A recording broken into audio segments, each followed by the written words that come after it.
3 years ago, UConn head coach Gino Auriemma recruited three of the most dominant UConn women's basketball players in Morgan Tuck, Moriah Jefferson, and Breanna Stewart to Storrs, Connecticut.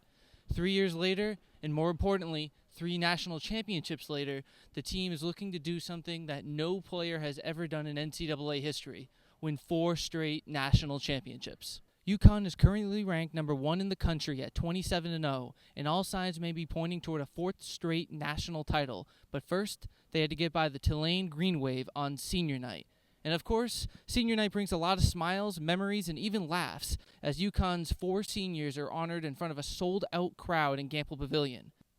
There is Morgan Tuck, the 2015-16 AP preseason All-American, hugging Gino Auriemma after a fantastic 4-year career at UConn. Tuck, of course, is followed by Moriah Jefferson. Jefferson is the only second Husky to tally 600 career assists and 300 career steals. And last, but certainly not least, the National Player of the Year and the only player in NCAA history to win 3 Final Four Most Outstanding Player awards, Breanna Stewart, has the chance to embrace her head coach and Hall of Famer Gino Auriemma.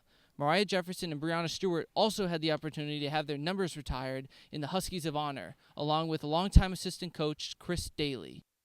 The emotions were certainly at an all-time high inside Gampel Pavilion, but the emotions did not carry over as smoothly as Husky fans would have anticipated early on in the game.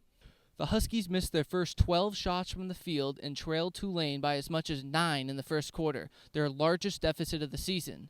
In fact, the Green Wave held a 13-8 lead at the end of the first quarter, holding Connecticut to 6.3% from the field. Now, I'm not sure what Gino Auriemma told his team at the end of the second quarter, but the UConn Huskies came out as a completely different team from the second quarter on. Connecticut had 3 straight steals to start the second, and well, they never looked back.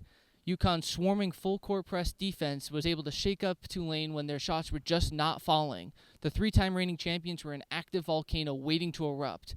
UConn bounced back to take a 32-20 lead in the second half, and they finished the game with a 40-point victory, doubling Tulane's final score 80-40.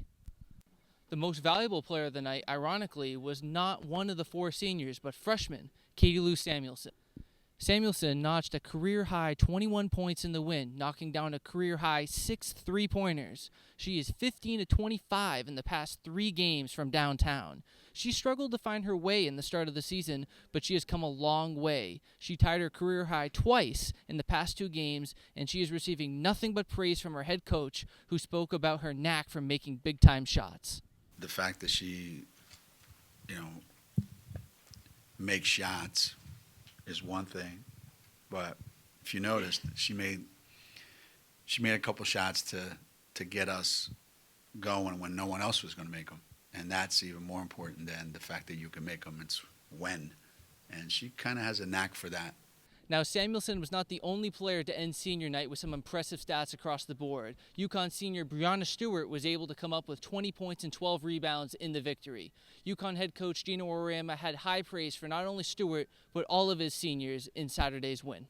Somebody just asked me today about exactly what is senior night, and I said it really is as much like high school or college graduation, and you go there and the parents are the happiest people at graduation. I mean, the kids are happy that it's over, but the parents are really proud of their kids and what they've been able to accomplish. And I think it's the same way. You're right. CD alluded to it a little bit, that when you see your players after 4 years doing the things that they're doing today, and you look back to what they've accomplished over the last 4 years. UConn's final game of the regular season will be at home Monday against the USF Knights. For everything UC Sports, I'm Eddie Leonard, and this is UCTV.